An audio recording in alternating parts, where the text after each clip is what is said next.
Halo guys, assalamualaikum warahmatullahi wabarakatuh. Apa kabar teman-teman? Kembali bersama gue aja di sesi opini aja. Ini gue ngedadak bikinnya ya, jadi tanpa skrip tanpa apa.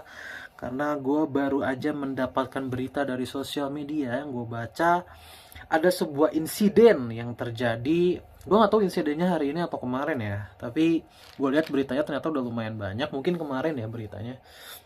Jadi ada sebuah pondok pesantren teman-teman di Sidoarjo, namanya Ponpes apa ini? Al-Khazini ya.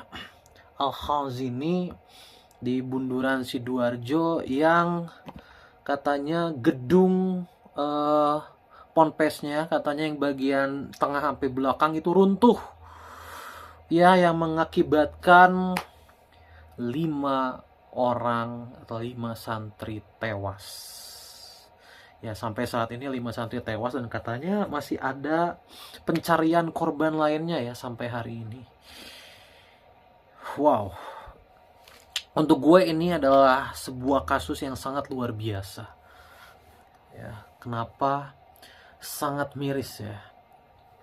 Karena ini terjadi di lingkungan keagamaan yang seharusnya ya kan gini ya, orang tua itu kan menitipkan anak-anaknya di pondok pesantren itu kan untuk menjadi ahli ulama yang lebih baik itu ya, atau bahkan sekedar untuk menjadi pribadi yang lebih baik, bukan dengan pulang hanya tinggal nama gitu ya. Jadi kasus ini cukup miris sekali, rest in peace ya. Turut berduka cita untuk semua keluarga korban dan mungkin nanti korban-korban yang mungkin akan ditemukan selanjutnya. Tapi gini loh guys, gue tuh sebenarnya udah gatal ingin berbicara soal kasus-kasus di pondok pesantren, tetapi gue itu selalu menahan diri. Kenapa? Karena ini kan berkaitan langsung dengan urusan keagamaan dan gue tuh nggak mau menyinggung soal urusan keagamaan dari dulu. Karena bagi gua, masalah keagamaan itu adalah masalah perspektif semua orang. Jadi orang mau berbicara A boleh, orang mau berbicara B boleh, asalkan semuanya dalam koridor yang baik. Itu boleh. Gitu ya. Jadi tidak ada beda sama politik lah. Kalau politik kan ada perspektif baik, ada perspektif buruk. Tapi kalau dalam agama, semua perspektif itu baik. Jadi gue tidak mau menyinggol ini salah, itu salah gitu ya. Tapi khusus untuk kasus ini akhirnya gue ke-trigger untuk berbicara. Jadi seperti ini guys, di kasus pondok pesantren, dalih agama dan keguruan itu selalu menjadi dalih yang paling kuat untuk memikat para santri. Ya, dan ya ada pondok pesantren yang baik, ada banyak gitu ya. Tapi kan ada beberapa juga pondok pesantren yang buruk. Ya, kita sering banget dengar kasus beberapa orang, beberapa pejabat pondok pesantren itu menekesa gitu ya, atau melecehkan gitu ya, melecehkan santrinya. Itu kan beberapa kali ya, bahkan mungkin setiap bulan ada aja gitu berita seperti itu gitu ya. Kemudian ya ada yang menyuruh santrinya melakukan hal-hal tidak logis gitu ya, seperti ini ya, katanya setiap hukuman itu orang-orang yang tidak disiplin di ponpes itu katanya suka disuruh ngecor dan lain sebagainya gitu ya. Gue mungkin cuma ingin mengingatkan aja kepada mungkin para santri juga yang masih ada di pondok sampai sekarang ya. Ya kalian kan di sana untuk fokus mendalami agama dan juga sekolah. Artinya kalian fokus untuk mendalami ilmu. Satu hal yang ingin gue sarankan adalah di luar fokus kalian mencari ilmu, kalian itu boleh tidak nurut sama guru kalian. Itu boleh. Termasuk juga di sekolah umum ya. Di sekolah umum tuh kalau sesuatu itu tidak berkaitan dengan pendidikan, itu boleh kalian tolak. Ya, itu sangat boleh kalian tolak. Jadi jangan karena dalih dia adalah guru yang wajib dihormati atau dalih agama terus kalian jadi mau nurut-nurut aja, bahkan dilecehkan aja nurut. Tidak seperti itu ya. Konsep bersosial itu tidak seperti itu. Ketika kalian nanti keluar terus bersosial, kalian akan kaget ya dengan kehidupan kalau kalian seperti itu. Ya, makanya ya gue tekankan sekali lagi ya teman-teman, di sekolah kita, mau di pondok pesantren, mau di sekolah umum, pelajaran literasi itu menjadi pelajaran yang paling kurang di semua sekolah kita. Termasuk salah satunya di pondok pesantren. Lu bolehlah mendalami agama, mendalami ilmu-ilmu teori apapun, tapi harus sejalan dengan literasi. Literasi itu dalam artian apa? Lu bukan hanya membaca, taruhlah contohnya membaca Al-Quran misalnya, tapi lu juga harus memahami isinya. Lu juga harus memahami kapan itu dilakukan, kapan tidak. Lu harus memahami situasinya. Ya, jadi lu harus benar-benar punya literasi yang sangat tinggi ketika nanti keluar, contohnya keluar dari pondok pesantren. Sehingga nanti ilmu-ilmu agama yang lu terapkan keluar, itu kan bisa terdeliver dengan baik ke banyak orang. Karena lu punya literasi yang baik, sehingga pemanfaatan agama itu bisa efektif dan efisien. Kayak itu. Bahkan di sekolah umum pun seperti itu. Cara supaya ilmu lu itu terpakai dengan efektif dan efisien adalah dengan literasi. Ya. Dan ini adalah salah satunya. Contoh, kenapa literasi sangat dibutuhkan. Lu ngapain? Orang tua lu itu ya mahal-mahal, lu nggak masukin lu ke pondok pesantren, lu masa mau aja disuruh ngecor?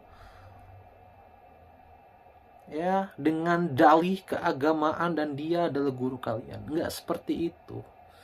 Kalian juga harus tetap berpikir, teman-teman. Ya, guru itu bukan Tuhan yang harus selalu dituruti, enggak. Ya, guru juga manusia. Kalian boleh berdebat dengan sesama manusia, itu boleh. Ya, seperti kasus ini. Di kasus ini, gua terus terang, gua dulu pernah megang yayasan dan banyak keluarga gua yang alumni pondok pesantren.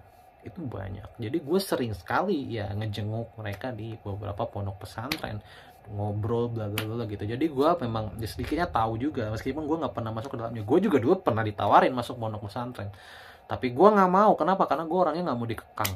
Karena kalau di pondok pesantren itu kan udah full dikekang ya, waktu lu tuh kan diaturin dari pagi sampai pagi gitu kan. Gue tuh nggak suka gitu dikekang. Jadi kayak gitu teman-teman. Jadi teman-teman juga harus berpikir logis gitu dalam segala hal, termasuk kalian ketika mungkin ada di pondok pesantren gitu. Kalian tahu kan waktu kalian tuh udah diaturin bla bla bla bla bla bla bla bla. Kalian kalau disuruh hal yang tidak make sense di luar jalur ilmu agama dan juga ilmu pendidikan formal kalian, itu kalian tolak aja. Waktu kalian di luar itu tuh bebas mau ngapain aja. Kalian gak harus nurut sama guru kalian 24 jam per 7. Itu gak perlu. Dan khusus untuk di kasus ini, ya sekali lagi, gue udah pernah ngurus yayasan. Jadi gue sangat mengerti. Ya, gue sangat yakin kalau pondok pesantren ini diaudit, ya, pertama, mungkin aja ada kesalahan prosedural K3, keselamatan kerja. Dan ya kita lihat apakah kontur bangunan itu sesuai dengan prosedur, ataukah ada mungkin tiang-tiang yang dipendekkan atau apa. Akankah ketika ini wajib sekali diaudit pondok pesantren ini. Dan kalau ada potensi korupsi di dalamnya, maka pengurus pondok pesantren dan juga pihak-pihak vendor yang membangun bangunan ini harus diperiksa. Siapa yang mengambil keuntungan dari proyek ini. Dan satu hal yang paling bikin gue gedek, tapi gue udah prediksi ini akan terjadi ya. Sok nih, gue sangat yakin, pasti pemilik ponpesnya bilang ini tuh takdir. Itu gue yakin sekali. Kenapa? Karena hampir setiap beberapa pondok pesantren yang bilang kalau misalkan ada bencana atau apa pasti mereka tuh selalu bilang itu takdir. Itu udah template sekali. Gue yakin petinggi ponpes ini pasti bilang ini takdir. Ya, mereka tuh pasti tidak mau disalahkan. Gue yakin sekali. Oh, ini gue sekali lagi, ini gue baru ngecek sosial media ya. Jadi gue belum melihat keseluruhan, tapi taruhan sama gue. Pasti mereka bilang ini tuh takdir.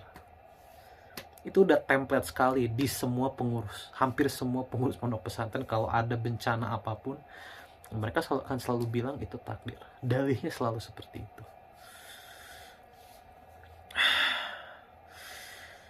Tapi gue rasa orang-orang juga udah pinter, nggak mungkin ini sekedar takdir. Takdir itu kalau misalkan ini roboh karena bencana alam, gempa misalkan, itu takdir. Kita pasti sudah bisa membedakan lah mana takdir, mana yang memang karena kelalaian manusia. Bencana alam itu udah pasti takdir. Jatuh karena banjir bandang misalkan, itu takdir, ya kan. Nanti tidak ada yang bisa menahan itu kan, gitu ya. Angin puting beliung misalkan, nah itu baru takdir gitu kan. Itu kan tidak akan terprediksi gitu, dan tidak bisa tertahankan juga. Tapi kan ini nggak ada apa-apa tiba-tiba roboh bangunannya. Itu udah 100% kelalaian manusia, udah pasti. Jadi itu tidak bisa disebut takdir, karena lahir dari kelalaian manusia. Sekali lagi, nalar harus dipakai.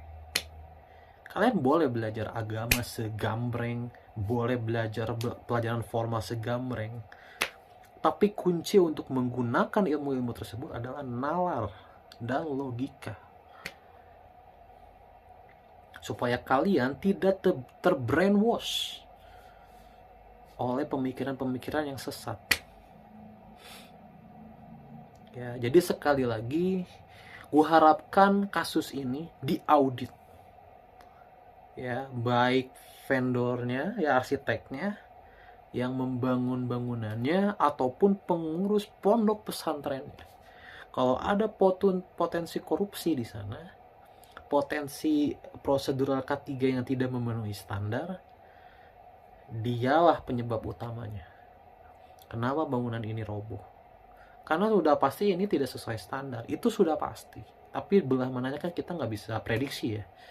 Gitu ya, mungkin di tengah, mungkin semua tiangnya, mungkin besinya atau apa yang kita nggak tahu kan. Gitu. Kita serahkan kepada ahlinya. Oke.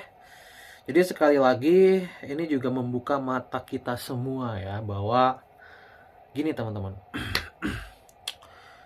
Dimanapun kalian belajar ya, mau di pondok pesantren kayak, mau di sekolah internasional kayak, sekolah formal biasa kayak, sekolah negeri kayak, sekolah swasta kayak, gue tekankan sekali lagi, kunci dari kalian menggunakan ilmu-ilmu tersebut adalah logika.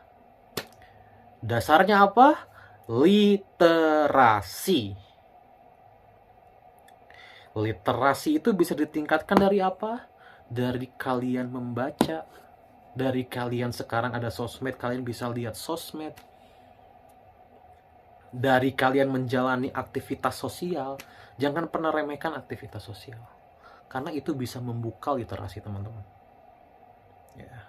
Jadi kalian melakukan banyak aktivitas sosial, gitu ya. Dari kalian sering ngobrol sama berbagai jenis orang, ya, itu akan membuka literasi teman-teman, akan membuat literasi kalian bagus. Dari kalian banyak membaca, dan bacanya bukan di bidangnya sama ya, kalian membaca banyak hal. Dan yang paling penting adalah kalian harus mempelajari yang namanya sudut pandang. Ya, ketika kalian menerima sebuah ilmu, maka teman-teman harus mempelajari juga sudut pandangnya. Bisa jadi dari sudut pandang A benar, sudut pandang B jadi salah. Jadi sudut pandang B benar, dari sudut pandang A jadi salah.